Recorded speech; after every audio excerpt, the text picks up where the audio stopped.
পোলা পাইনে একটু আপডেট হ। টাকা কামানোর জন্য বিদেশ যাইতে হইব এমন কোনো কথা নাই। একটু বুদ্ধি খাটায়া চল। বুদ্ধি থাকলে ঘুমায়া ঘুমায়া টাকা কামানো যায়।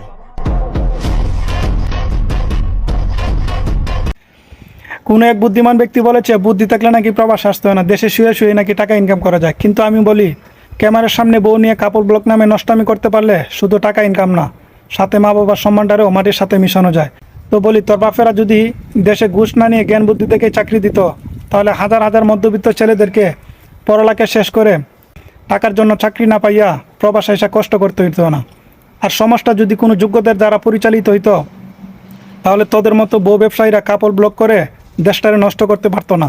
বলি ভাই, মায়ের 10 মাস 10 দিন গর্ভে রাখছে, তাই মায়ের শিক্ষা কোনোদিন খারাপ হইতে পারে না।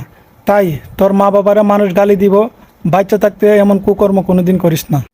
আরে বেটা, বছরের পর বছর কষ্ট কামানো প্রবাসীদের রেমিটেন্সে পরিচালিত আমাদের সোনার বাংলাদেশ। তাফরা একান ফাটাইলাম, ওই দেশে থাকি আবারও অকারণে যদি প্রবাসীদের নাম মুখে নেস। বলে বুদ্ধি থাকলে নাকি টাকা ইনকাম করতে প্রবাসে আসতে হয় না। বোকা আছে।